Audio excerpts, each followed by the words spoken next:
विषयको महत्त्वपूर्ण पाटो कार्यपत्र प्रस्तुतको पाटो छ।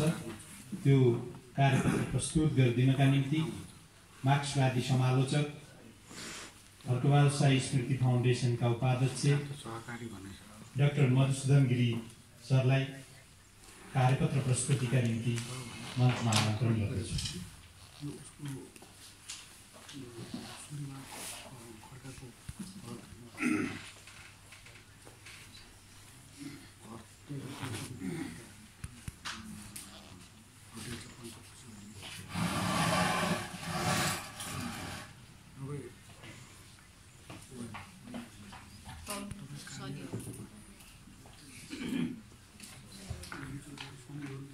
धन्यवाद उद्घोषकज्यू।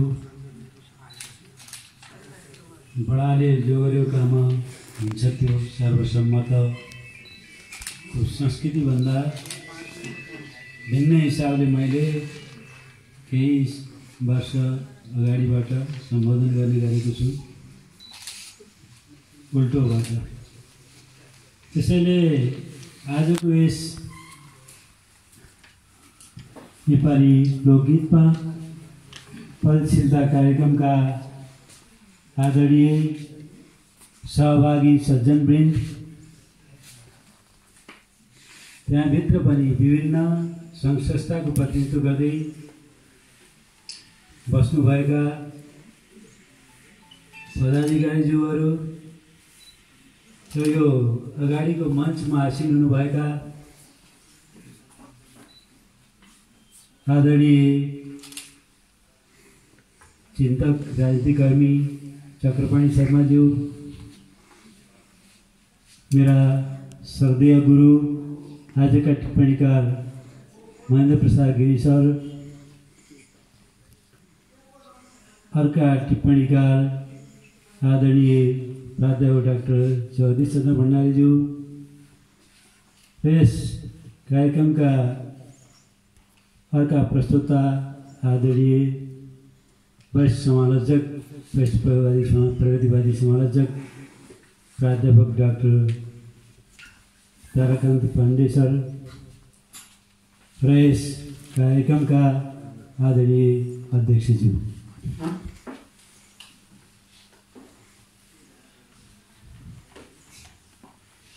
मेरो कार्यपत्रको शीर्षक कर्णाली प्रदेशका न्याउले गीतमा जीवन र जीवन सङ्घर्ष हो। सर्वप्रथम यसभन्दा अगाडि इच्छुक सांस्कृतिक प्रतिष्ठानलाई म धन्यवाद दिन चाहन्छु। मलाई यो जिम्मेवारी दिनुभयो, अवसर दिनुभयो।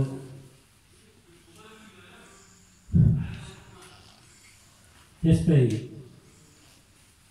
कार्यपत्रका निमित्त पनि, कार्यपत्रको टिप्पणीका निमित्त पनि उहाँहरूले मलाई ज्यादै खुसी लाग्ने काम गरिदिनु भयो। मलाई पढाउनुभएका मेरा आदरणीय, मेरा श्रद्धेय गुरु महेन्द्र प्रसाद गिरी सरलाई मेरो कार्यपत्रको टिप्पणीमा राखिदिनु भयो। कहिलेकाहीँ कस्तो लाग्छ भने आफूभन्दा जुनियर मान्छे टिप्पणीकार भयो भने अलि कतिपय मान्छेले खल्दो रहेछ। आफूभन्दा सिनियर मान्छे अझ ज्यादै सल्लाह गर्ने श्रद्धेय गुरुलाई पाउँदा उहाँबाट मैले त सानो प्रवीणता प्रमाणपत्र तहदेखि नै सिक्दै आएको हुँ र आज पनि त्यो अवसर मैले प्राप्त गर्नेछु भन्ने मलाई धेरै आशा लागेको छ। हामी उहाँबाट सिकेका विद्यार्थीहरू हौँ। त्यस कारणले त्यो अर्को सुनौलो अवसर जुटाइदिनु भएकोमा म थप धन्यवाद दिन चाहन्छु आयोजकज्यूहरूलाई। उहाँको क्षमता, प्रतिभा त्यो मलाई थाहा छ। त्यस कारणले म धेरै खुसी भएको छु, आभारी छु।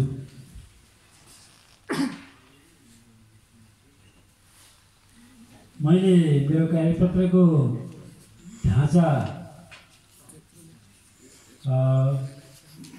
अहिले चलिरहेको विज्ञ समीक्षित ढाँचामै लेख्ने कोसिस गरेको छु। यद्यपि 2-3वटा शीर्षकहरू छुट्याएको छु मैले र सिद्धान्तका सन्दर्भमा, सैद्धान्तिक प्रयासका सन्दर्भमा अहिले लोक साहित्य लोकवार्तामा चलेको सन्दर्भपरक अध्ययन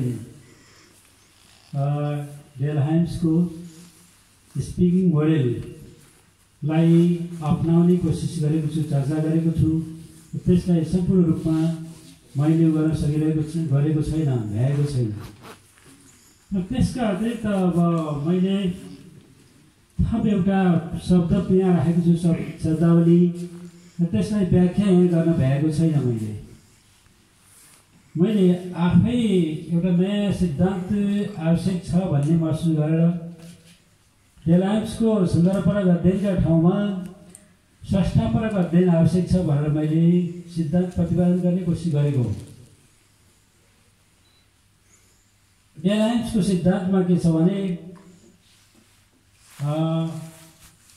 त्यो पाठ कसरी प्राप्त भएको हो, कहाँ प्राप्त भएको हो, पाठको सन्दर्भ दिने, कस्तो व्यक्तिबाट कुन सूचकबाट कसरी प्राप्त गरियो, त्यो सूचकको सांस्कृतिक पृष्ठभूमि शैक्षिक पृष्ठभूमि के हो देखि लिएर कस्तो ठाउँमा त्यो सम्पादन गरिएको थियो, सहभागीहरू को थिए, त्यसका निमित्त एउटा सूत्र बनाएको छ स्पिकिङ SPEAKING। ती 8वटा शब्दबाट 8वटा यसबाट सिन, पीबाट पार्टिसिपेन्ट्स, ईबाट इन्स अर्थात् उद्देश्य के हो, यी सबै स्पष्ट गर्दै जाने त्यो परम्परा देखिन्छ डेलहाइम्सको सिद्धान्तमा। त्यसबाट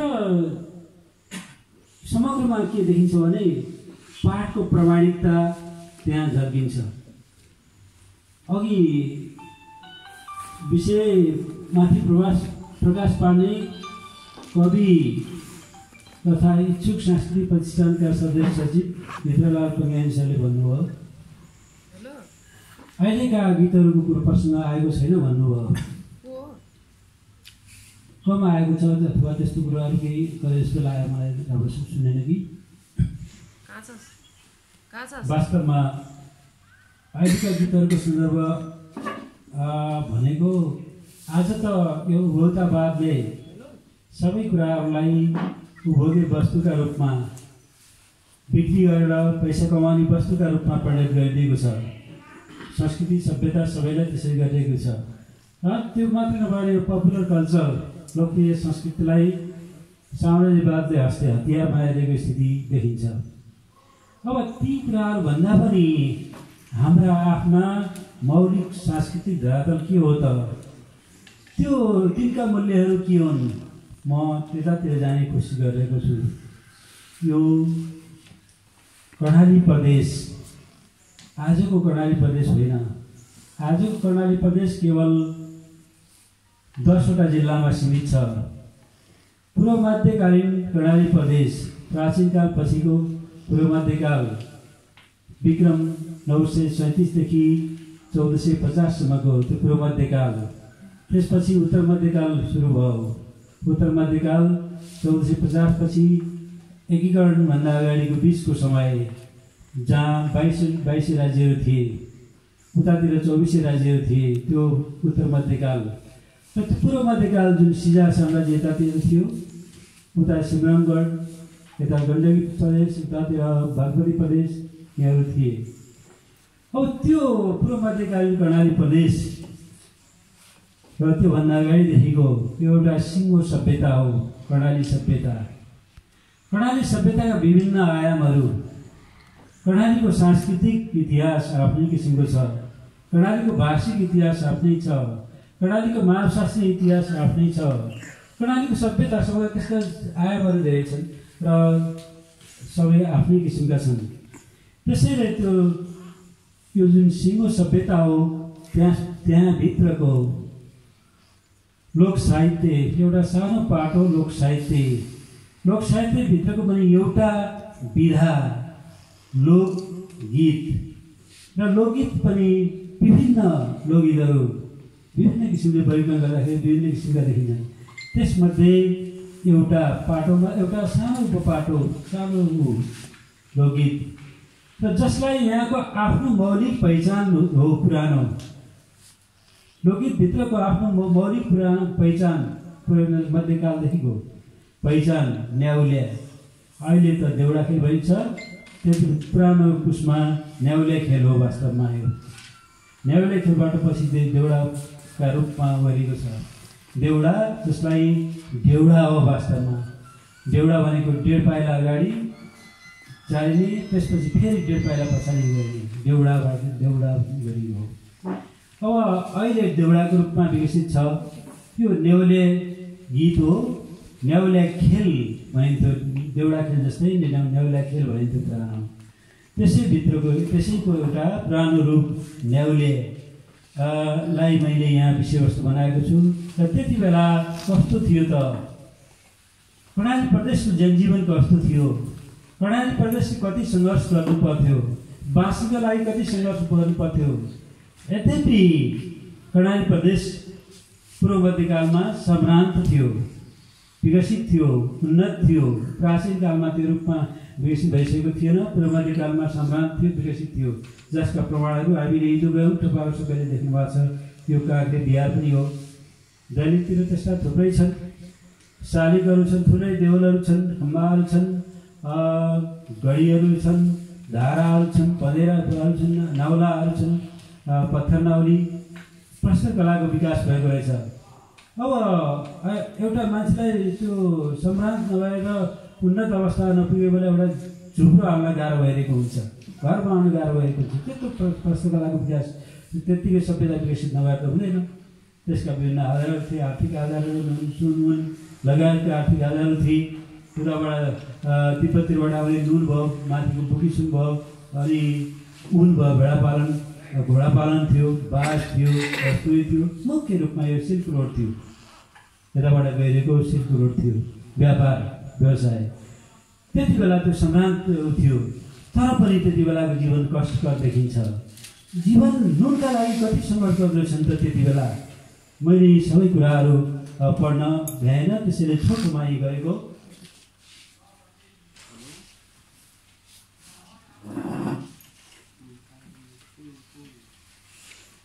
यहाँ त मैले अलिकति भूगोलको सङ्केत दिने गीतहरू पनि गाएको छु। चुलिदो मालिका हल्को, मालिका देउ खुङ्गु, खाँडा चक्र माथि हल्को, मलाई बनको ढुङ्गु। अब नुनका निमित्तको सङ्घर्षका केही गीतहरू छन्। नुनका निमित्त कति सङ्घर्ष गर्दो रहेछन्। पहिले दक्षिणतिरबाट नुन आउँदैन थियो, ठिकै नुन आउँदैन थियो। यतातिरबाट सिधै नुन आउँथ्यो तिब्बततिरबाट। खारी प्रदेश त्यो ताक्लाखारबाट, ताक्लाकोट जसलाई ताउलाखार भनिन्थ्यो त्यति बेलाको भाषामा। अब पछि मात्रै दक्षिणतिरबाट आउन थाल्यो नुन।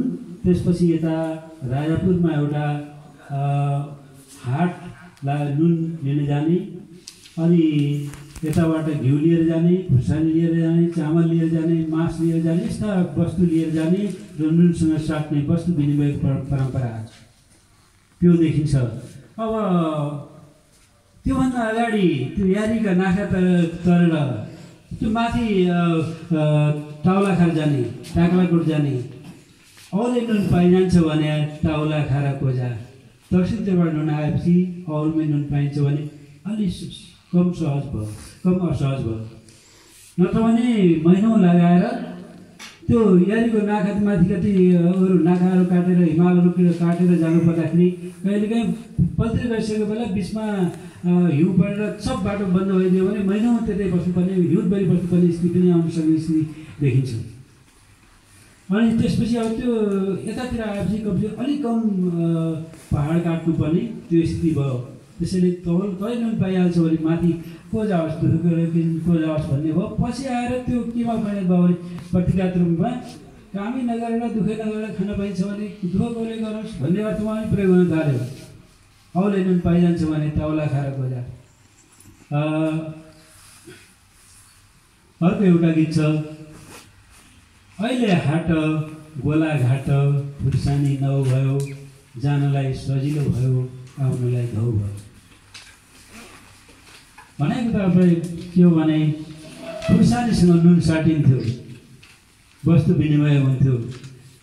त अब खुर्सानी त हल्का हुन्छ, तर अब खुर्सानी एउटा खुर्सानी बराबर त्यो वर्ष माग खुर्सानीको सप्लाई कम भएछ, आपूर्ति कम भएछ, माग बढी भएछ। त्यसैले 1 किलो खुर्सानी बराबर 9 किलो सुन दिने स्थिति आएछ, पाउने भएछ लिने। अनि लिँदाखेरि त एक डोकोमा नुन खुर्सानी लिएर गएको थियो होला, त्यो 5 किलो भएको थियो, 5 पाथी भएको थियो। त्यति बेला किलोले तर्ने भन्दा पनि पाथीको हिसाबले चलाउनु भन्ने चल्दैछ। 2 पाथी खुर्सानी ल्याएको थियो, 9 पाथी 1 को 9 आयो भने त 18 पाथी नुन आयो। 18 पाथी नुन बोकेर आउनु भने त खुर्सानी कुरो होइन। अब अहिले हाट गोलाघाट खुर्सानी 9 भयो, 9 गुणा पायो खुर्सानीले मोल। अनि त्यसपछि त धेरै भयो, भरिया धेरै। त्रिपाठी ल्याएको थियो, 27 पाथी खुर्सानी आयो, नुन आयो। त्यत्रो बोक्नु सम्भव भएन, गाह्रो भयो, भारी ठुलो भयो, धेरै नुन पाइयो। त्यसैले अहिले हाट गोलाघाट खुर्सानी नभयो, जानलाई सजिलो भयो। जहाँ त खुर्सानी बोकेर गइरहेको थियो र आउने बेला नुन बोकेर आउनु भयो, 3 गुणा नुन बोकेर आउनु भयो। जानलाई सजिलो भयो, आउनलाई धाउ भयो।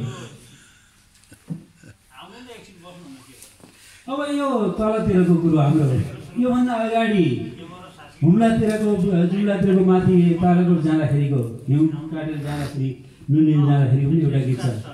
चाला नजा पुया नजा, साँका लाग्ना हिउँ छ, बत्तुमा अलिनै खाउँला, साईको एक्लो जिउ छ।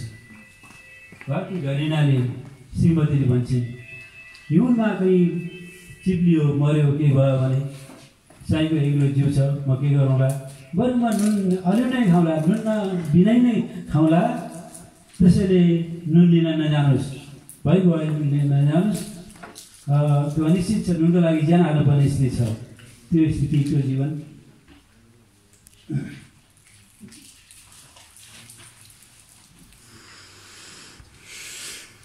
अर्को एउटा गीत छ, घुडा भेडा चौरी पाल्ला, पाटन बुकी सुनले, भोट्याको खाल खैँची ल्यायो, ताक्ला खारी नुनले। भोट्याको खाल खैँची ल्यायो, खाल भनेको छाला, खैँचेर ल्यायो, ताक्ला खारी नुनले। अब के थियो भने त्यति बेला माथि नुनको व्यापार हुन्थ्यो। भोटमा बस्नेहरू वा अहिलेको हुम्ला मुगुतिर बस्नेहरू नुन लिएर घोडा भेडा पालन गर्थे र भेडामा पनि लुकालमा नुन लिएर आउँथे, तल लिएर आउँ, माथिबाट नुन लिएर आउने र तलबाट अनाज लगायतका वस्तुहरू त्यससँग साटेर लिएर जाने, त्यो परम्परा हुन्थ्यो। आफै पनि नुन बोक्थे। अनि नुनले भोटेको, अब त्यो नुनको व्यापार गरेर त्यसरी त्यहाँ त अहिले पनि 2 महिना वर्षमा त्यहाँको उत्पादनले 2 महिना मात्रै खान पुग्छ। अब त्यति बेला त्यही व्यापारबाट जहाँ परिवार सबै पाल्नुपर्ने अवस्था। त्यसैले भनेको भोट्याको खाल खैँची ल्यायो, ताक्ला खारी नुनले। अर्को माथितिरको गीत छ, माघ महिना हिउँ पड्डो छ, जेठ महिना घाम, 2 महिना गरेर खानु, 10 महिना राम।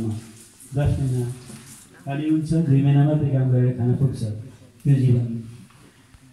अर्को एउटा छ, असौज गएका हाँस, फर्की आया जेठ, कुल्लीको भागमासी खाने, सिमलाई रह्या मेठ। अब नुनको सङ्घर्षपछि रोटी र भोटीको सङ्घर्ष। रोटी प्राप्त गर्न, भोटी प्राप्त गर्न, बच्चापछि जान परिवारलाई आङ ढाक्नका लागि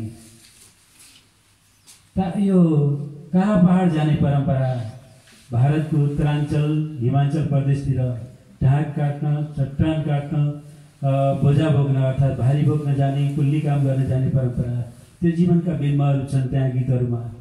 त्यसैले त्यही गीतको बिम्ब। अब त्यो के हुँदो रहेछ भने जान्छन् गाउँका सिधा सादा हिसाब किताब नजानेका सिधा सादा मान्छेहरू जान्छन्। अलिक चलाक मान्छे तिनीहरूको अगाडि अगुवा भएर जान्छ र त्यो मेट हुन्छ। उतातिर ठुला ठुला ठेकेदारहरू हुन्छन्, ठुला ठेकेदारलाई सानो ठेकेदारले दिन्छ काम। सानो ठेकेदारले ती मेटहरूलाई त कति मान्छे तिनीहरू काम गरे कि गरेनन् कि रेख गर भनेर यतैको मान्छे जुन बगाल जान्छ हुल जान्छ, त्यो हुलको पनि जुन नाइके हुन्छ त्यसैलाई मेट बनाइदिन्छ। अनि मेट बनाएर उसले पहिले त मालिकले ठग्छ, ठेकेदारले ठग्छ, त्यसपछि ठग्दै गएपछि त्यो मेटले पनि कहिलेकाहीँ त्यो काम हेर्न पनि त्यो हेरालोको रूपमा मेटलाई लगाउँछन्। तर पहिले पैसा दिँदाखेरि पनि मेटलाई दिन्छ, मेटले पनि ठगिदिन्छ।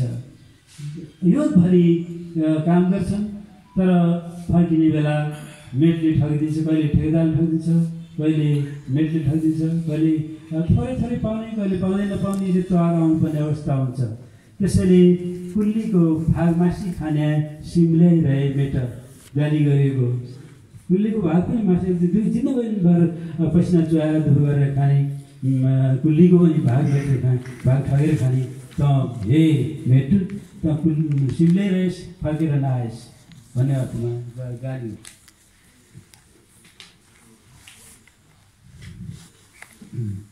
अनि अब केही साथीहरू सबै जान सकेन होला कुल्ली काम गर्न, केही साथीहरू गाउँमा आउँछन्, केही साथीहरू उता जान्छन्। अब त्यति बेलाको परम्परा चिठी पत्र यताउतिको केही परम्परा हुँदैन थियो। गीतमै कोही आएको छ भने गीतमै अब लेख्ने परम्परा पछि आयो। पहिले त मौखिक रूपमै यो गीत भनिदिनु भनेर भन्ने परम्परा थियो, गीत खबर पठाउने। अनि त्यो गीतमै खबर पठाउने परम्परामा अब उताको साथीले सोध्छ, गीतमै सोधी पठाएको छ। कोही कालापाडा जाने साथीले गाउँको साथीलाई के भनेर सोधेर पठाउँछ भने अयाली बयाली खेले केलडीका पात। पहिलोको स्थायीको त्यति अर्थ हुँदैन तापनि अर्थ त लगाउन सकिन्छ कतिपयको। अनि दोस्रो अन्तरा जो हो त्यसको अर्थ हुन्छ विशेष, जसले अयाली बयाली खेले केलडीका पात, खानु खेल्नु निकै छ क्या गइदिनका साथ। मलाई विगत दिनको हे साथीसँगै खेलेको, सँगै धुलो माटोमा सँगै खेलेको साथी, खानु खेल्नु तिमीलाई निकै छ, पुगेकै छ कि सन्चो बिसन्चो के छ, त्यसरी सोधेर पठाउँछु उताबाट।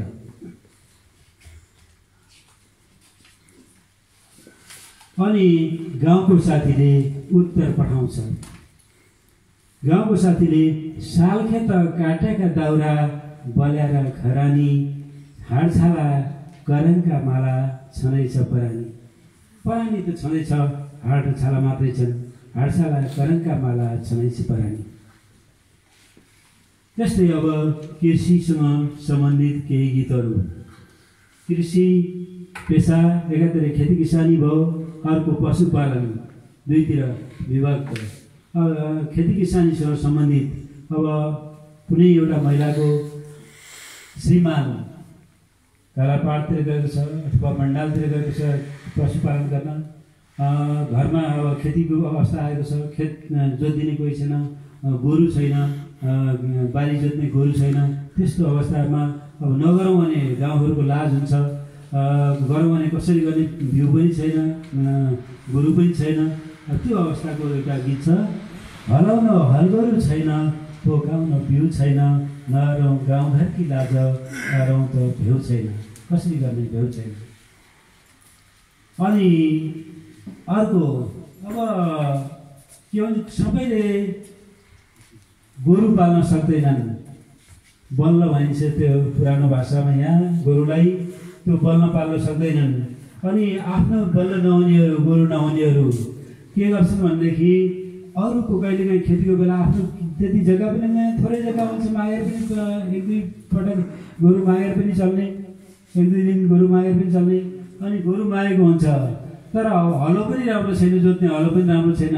त्यो फाली, हलोको तल हलानमा गर्ने फलामको जुन फाली हो, त्यो फाली पनि फुक्लिरहन्छ, बेला बेलामा दुःख दिइरहन्छ, हैरान हुन्छ। अनि त्यसपछि त्यसको एउटा अन्तरा मात्रै मैले यहाँ राखेको छु। उही मेरा मागेका बल्ल, उही फुल्कनी फाली। एक त मेरा बल्ल नै गोरु नै मागेका छन्, त्यसमाथि फाली पनि फुक्लिन्छ, दुःख दिइरहेछ। त्यो यसरी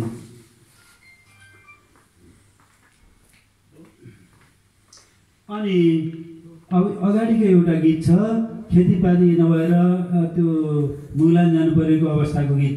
हिउँद खेती गलारेटी बिरुवा रोप्नु छ, माथि बिरुवा रोप्नु छ हो। माथिको हिउँ पर्ने ठाउँको बाँझो भूमि एक्लो भूमि खान नपाई छोड्नु छ। त्यति दुःख गरेर पनि खान नपाएर छोडेर मुगलान जानु परेको, कालापाडै जानु परेको अवस्थाको जस्तो अर्को एउटा छ, बर्मा जाने गोर्खालीका हात लुवा बेत तमरी देशका घाम म मरे खेत। अब उता जाने देश जाने भन्छन्, कालापाडतिर जाने मजदुरी गर्न जानेहरूलाई अनि साथीले भन्छ तमरी देशका घाम, तर मुगलानतिरका घामले त मर्ने भइस, म आफ्नै खेतमा मर्ने भएँ। काम गरी गरी गोरु जस्तै जोतिएर, गोरु जस्तै ढाड खुइलिएर, करङ खुइलिएर मर्ने भएँ। तमरी देशका खेत म त मरे खेत, तमरी देशका घाम म त मरे खेत। अनि त्यो गोरुसँग तुलना गरिएको छ आफ्नो जीवनलाई। त्यस्तै त मैले एकचोटि प्रयुक्तवादी हिन्दीका कथाकार प्रेमचन्दको एउटा कथा पढाएको थिएँ, उपन्यास पढाएको थिएँ गोदान। त्यसमा पनि त्यस्तै छ। धेरै वर्ष अगाडि 40-41 सालतिर त्यो गोरुलाई त्यो हलीले के छ भने जोत्छलाई पुरो हुन्छ गोरु, करङ खुइलिन्छन्, धुसेलिन्छन्, घाँटीको छाला जान्छ, खुट्टा कमाउन थाल्छ, तर पनि उसले अर्को गोरु किन्न सक्दैन। बाध्य भएर के गरिरहेको छ, त्यही बुढो गोरुलाई जोत्नु परिरहेको छ। उसलाई दया लाग्छ तर पनि बजाउन सक्दैन, नजोतेर पनि खान पाइँदैन। अनि ऊ भन्छ ये सोच्दा होगा अब क्या मेरा हाड घोटेगा। अब त यस्तो भयो कि अब हाड मात्रै मागिन्छन्, यसो यो गोरु सोच्छ होला मलाई, ये सोच्दा होगा अब क्या मेरा हाड घोटेगा। अब अहिले भगवान्को कुरा पनि, अब त्यो पात्र भगवान पनि गर्छ, क्या जी चाहता है इसको पेन्सन दिँदैनौँ। मान्छेले 14 वर्ष 20 वर्ष काम गरेर उसले पेन्सन पाउँछ। गोरुले जिन्दगीभरि मेरो बाजु जोत्यो, अब मनले चाहन्छ यसलाई पेन्सन दिदिउँ, रिटायर्ड जीवन बाँचोस्, तर अब त्यो सम्भव छैन। अनि लेकिन खुदाई यसको पेन्सन दिए भन्छ। अनि त्यसपछि त्यस्तै यहाँ पनि अनुभव हुन्छ कि कालो स्वर्गको बादल कि औँसीका रतु, औँसीको जुन भनेको औँसीकी रतु कि दुखी हलीका बल्ल कि दुखारी मै छु। हलीको बल्ल, हलीको गोरु बल्ल हुने चाहन्छ। हलीको गोरु कि त्यही होला जीवनमा जसले जोत्यो त्यही दुखी होला, कि म किसान जिन्दगीभरि मैले जोति म दुखी छु। हामी दुवै एउटै छ अवस्था भन्ने अर्थमा। अनि अर्को एउटा गीत छ, नैनीतालका तल्ला कुना खुनी आयो रेल, हड्डीको मसरा भइगयो कलेजीको तेल। त्यो कि खेती किसानी गर्दा गर्दै आफ्ना होस् वा अरूका मजदुरीका होस्, किसान काम गर्दा गर्दै हड्डीको मसरा भइगयो, हड्डीको मसरा भइगयो कलेजीको तेल। त्यो दुःख आफ्ना किनारो छ। अनि अर्को छ, अब पशुपालन गर्ने परम्परा पनि थियो। माथि लेकतिर, माथि बुकीपाटनतिर लैजाने गाई बस्तु, लेकतिरका जङ्गलमा बुकीपाटनतिर लैजाने, तलतिरकाले बन्डाल लैजाने भन्थे। यी सुर्खेतको पश्चिम पाकमा तरङ्गा, कुटा, बर्दियाका जङ्गल, कडाया गैलालीका त्यतातिर लैजाने हिउँदभरि त्यता पालन गर्ने, पशुपालन गर्ने चलन थियो। अनि बर्सातमा 1-2 महिना मात्रै घाँस बढी हुने हुनाले माथि लैजाने चलन थियो। त्यही कुराहरू, भोक लाग्दैन लहर लिया, निल लाग्दैन सिया, बन्डाल सौराईको बर्नु नहुँदै गाया। गाया भन्ने फुल फुल्दो रहेछ। अनि चैत वैशाखमा त्यसपछि घरको सम्झना आउँदो रहेछ। त्यसैले फुललाई पनि नफुल्नु भनेको छ। त्यस्तै अब एउटा त्यो गोठालो, बन्डाल गएको गोठालो, त्यो बन्डालले पनि भिर कङ्करमा घाँस काट्न जानुपर्दो रहेछ। तलतिर नदी भएको, त्यो कहिले बाघको डर, कहिले त्यो अजिङ्गरको डर, कहिले भालुको डर, कहिले नदीमाको डर, अब त्यो कहिले भिरमा लड्ने डर। त्यसै कारणले त्यसैको बिम्ब चढ्नु छ ज्यानमारा भिर, तल निलो ताल, जिन्दगी असह्य भयो छिट्टै लैजा काल। अनि माथिको बुकीपाटनतिर लेकाली जङ्गलतिर लैजाने घोडा भेडा पालन गर्न लैजाने किसान नै गोठालो भन्छ। 6 महिना वर्ष कहरै काटे मकैका गेडीले गोठमा बसेर मकै भुटेर मकै गेडा खाएर जीवन चलाउँदो रहेछ। त्यसैको 6 महिना वर्ष कहरै काटे मकैका गेडीले आमैले होइन बाबुले होइन पाँचले भेडीले भेडी ताल्नुभएको कारणले। अनि त्यस्तै केही गीतहरू छन्। छोरो भने अब यो सल्यानतिर एउटा चुट्कामा रहेछ त्यो जीवनको चित्र। छोरो भनी अब यो लैङ्गिक विभेदका कुराहरू यहाँ छन्। छोरो भनी हेरे कि ए नि बोइ अय छोरी पो रहेछ ए नि बोइए छोरी जाबी राङसेनीलाई नि बोइय खर बाने हुन्छ नि बोइय। अनि यतैतिरको फेरि अर्को छ लैङ्गिक विभेदका कुराहरू, लैङ्गिक जीवनका बिम्बहरू पनि यहाँ छन्। छकाला काटेका घाँस बाहा भया स्याउला कि दुखारी छोरी कि दुखी छोरीका जात कि दुखारी जाउला। म गीत मात्रै भन्छु। अनि त्यसपछि छ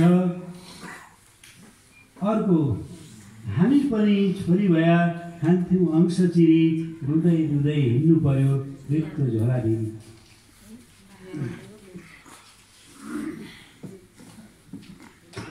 छोरा छोरी अर बाबै अब एकै नासे छोरी छन् छोरा छन् अंशका धनी छोरी किन गाँसे।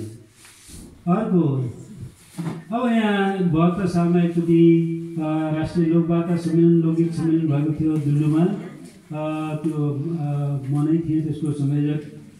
त्यसपछि त्यति बेला एउटा दोहोरी जसले भएको थियो, बाबु छोरीका बिचमा पनि दोहोरी भएको थियो र बाबु पक्षको एउटा टोलीले भनेको छ छोरी तिमी घाँस काट्न जाऊ गाई भैँसी भोका छन्। अब अलिकति चेतना आएको छ नारीहरूमा, तर त्यो अभिभावकहरूले बुझ्न सकिरहेको स्थिति छैन। कोही पुरानै परम्परा गर्न खोजिरहेको छ। त्यसैले बाबुले भन्छन् छोरी तिमी घाँस काट्न जाऊ गाई भैँसी भोका छन् आँसी र बरियो लैजाऊ कोठामा ढोका छन्। अनि छोरीले भन्छन् गाउँघर पाठशाला खुल्या हामीलाई घाँस दाउरा नबनाउनुहोस् बुवा अब सद विचारलाई साउरा। त्यस्तै एउटा महिला भन्छे अब बाध्यता उसको गर्छ, उसलाई मन लागिरहेको छैन, घर खान मन लागिरहेको छैन, अरूको पत्नी भएर बस्नु मन लागिरहेको छैन। त्यसैले उनी भन्छन् सुच्याएको नपुग्ने भयो सोचेको हो। यो स्थानीय भाषामा त्यति बेला सुच्याएको नपुग्ने भयो कर्मले दियो न अर्काकी जोइ भएको खाने जम्मै मन थियो न। अब कर्णाली प्रदेशको समाजमा रहेको सूक्ष्म सामाजिक द्वन्द्व जागरणको पनि अब सूक्ष्म द्वन्द्व त पहिले नै हुनु स्वाभाविक हो र केही जागरणका कुराहरू पनि पछि आएको देखिन्छ। अब त्यो दुल्लु राज्य हुँदाखेरि 22 राज्यकालमा दुल्लु राज्य हुँदाखेरि जातपात पनि अब त्यहाँको राजाहरूले राजाका चौधरीहरूले कसैले जनै दिने कसैको जनै झिकिदिने त्यो परम्पराका केही बिम्बहरू पनि पाइन्छन्। जस्तो नरभुप शाहका पाला धरतीका साई भया दुल्लुका राजाका छोरा हो तम्रादिन बाई गया। 17 सालमा राज्य खोसिएपछि राज्य एउटा उन्मूलन लागू भएर राज्य खोसिएपछि अनि दुल्लुका राजाका छोरा तम्रादिन बाई गया भनेर भनिएको हो। दैलेख त बिलासपुरमा त पहिले नै कर्णशाहीको पालामा 1846तिरै राज्य सकिएको थियो। दुल्लुमा 17 सालसम्म राज्य थियो। तिम शाहीले त्यो भारत साग पश्चिम एकीकरण अभियानलाई सघाएको हुनाले र कोठागढीमा गएर मारिएको हुनाले त्यो राज्य छँदै थियो। राजाहरू नै थिए, भत्ता पाउँथे। 17 सालमा त्यो राज्य दिएपछिको स्थिति हो। अब धेरै मैले व्याख्या गर्न सकिनँ, छोटो यहाँ आइसक्यो। अनि अर्को एउटा हलीले भन्छ होइन, अर्को कामदार काम गरेको राज्यमा काम गरेको कामदारले जीवनभर काम गर्छ तर पैसा पाउँदैन, केही पाउँदैन, त्यो पाउँछ अत्याधिक हुन्छ। अनि उसले भन्छ नाङ्गे हरे भोकै हरे दुलालाई कि चाकरी अब चाकरी हरे भने कान काटे कि बाख्री भनेर उसले कसम खान्छ। त्यस्तै अर्को छ एउटा हलीले मालिक काम गर्न बसेको हलीले मालिकका जहान परिवार सबै बसिरहन्छन्, उसलाई मात्रै दलाउँछन् थिचाउँछन्। अनि उसलाई एक दिन त रिस उठ्छ र भन्छ सन्तै जहान बसिरहने काम गर्ने सर्जने अझ काम भएन भने मैमाथि गर्जने भनेर भन्छ। अनि अर्को अब 49 सालमा म यहाँको भेषपुहार गर्न यहाँको उसमा गर्न गएको बेला एकजना भक्तिवन भन्नेले त्यो गीत भनेका थिए। त्यो अलिकति त्यहाँ परिवर्तन आइरहेको छ लाउने खाने यताउतिमा, तर त्यो सकारात्मक देखिँदैन। दोस्रो त्यो अन्तराले त्यो परिवर्तन कोट पोलिस्टर जुत्ता चाइनिज टोपी छ पालपाली जमानै भाडी आया भात खाने थालपाली। भात खाने थाल बेचेर भए पनि त्यो पोलिस्टरको कोट लाउनु पर्ने, चाइनिज जुत्ता लाउनु पर्ने, पालपाली टोपी लाउनु पर्ने। एक प्रकारको त्यो अलि अव्यावहारिक किसिमको परिवर्तन आइरहेको स्थिति नयाँ पुस्तामा। अनि त्यसपछि माथि हुम्लातिर राष्ट्रिय कर्मचारीहरूलाई व्यङ्ग्य गरेर लेखिएको छ, हिउँ बोक्दो पशुको थोक्दो तलब मात्रै धोक्ता, राष्ट्र सेवक नाउँ मात्रै आमा बेची जोख्ता। राष्ट्रको नाउँ मात्रै आमालाई पनि जोखेर बेच्ने, तौलेर बेच्ने परम्परा यो व्यङ्ग्य गरिएको छ। त्यहाँ अनि अब यसरी गरिएको छ र समग्रमा त्यहाँको जनजीवनमा आएको स्वाभाविक किसिमको परिवर्तनका केही गीतहरू मैले लिएको छु। अगाडि मैले सन्दर्भपरक अध्ययनको मात्रै चर्चा गरेँ, संस्थापरक अध्ययनको मैले चर्चा गरिनँ। मैले संस्थापरक अध्ययन मैले अरूमा गरेको छु। अब यहाँ सिद्धान्त धेरै मैले दिनु सकेको छैन, छोटो बनाउनुपर्ने छिटो बनाउनुपर्ने भावनाले सिद्धान्तपरक अध्ययनमा मैले के सुझाएको छु भने अब अहिलेसम्मको परम्परा के छ भने लोक साहित्यिक परम्परा के पनि छ भने केवल यो सामाजिक सम्पत्ति हो भन्ने, यो कसै संस्थाले रचना गरे हो नभन्ने। देउडा खेल लाग्यो भने एकजना हुन्छ नि, दुईवटा टिममा दुईवटा गीत भन्नेहरू हुन्छन्। गीत त आफै समाज सामूहिक रूपमा त रचना गर्दैन, कुनै न कुनै व्यक्ति स्रष्टा हुन्छ त्यहाँ। तर त्यो परम्पराले के गरेछ भने तिनीहरूमाथि अन्याय गरेको छ। उनीहरूले यो फलानाको रचना भनिँदैन, यो फलानाको रचना उसको कपिराइट खोइ त, उसको प्रतिभा अधिकार खोइ त, यो मेरो भन्नुपर्ने अधिकार खोइ, त्यो खोसिएको छ लोक साहित्यमा। त्यो अधिकार छैन, त्यसैले उनीहरूमाथि अन्याय भएको छ।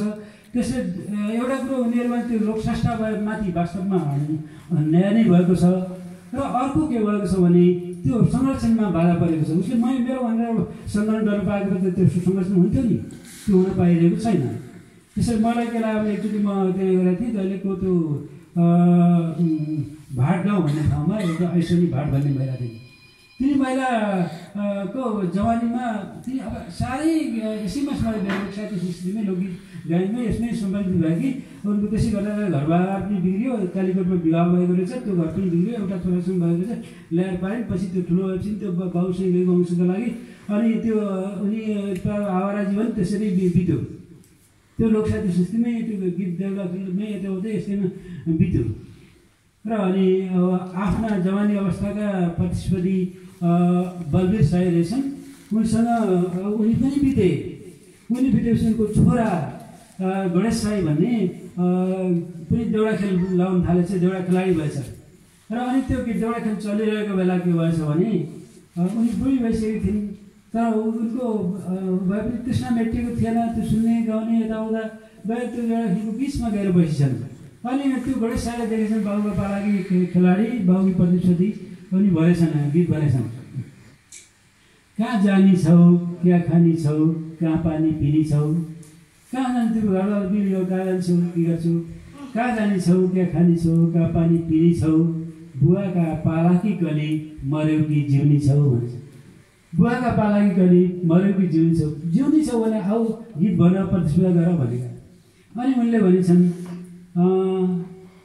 तली छैन माथि छैन, छैन चरी छैन, बुढो बाज थलारा बस्यो, अब उड्ने छैन भन्छ। बाज त बुढो भयो, थलारा बस्यो, अब उड्ने छैन भने रुँदै लठिँदै गइन्। फर्केर आएन, पछि अलि अर्ध पाला जस्तो भइन्। अनि एक दिन गोठमा मरेको भेटिन्। अब त्यस्तो संस्थाहरूको जीवनी लेख्नुपर्छ, तिनीहरूको मूल्याङ्कन योगदानको मूल्याङ्कन हुनुपर्छ। त्यस्ता थुप्रै सयौँ संस्थाहरू हुन्छन्, त्यसैले तिनीहरूको प्रतिनिधि अधिकार सुरक्षित हुनुपर्छ, तिनीहरूमाथि न्याय हुनुपर्छ, तब मात्रै लोक साहित्यको संरक्षण हुनसक्छ।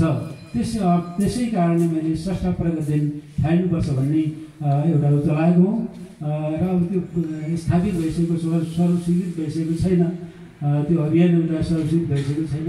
यति भन्दै म यहाँहरू बिदा हुन्छु। धन्यवाद।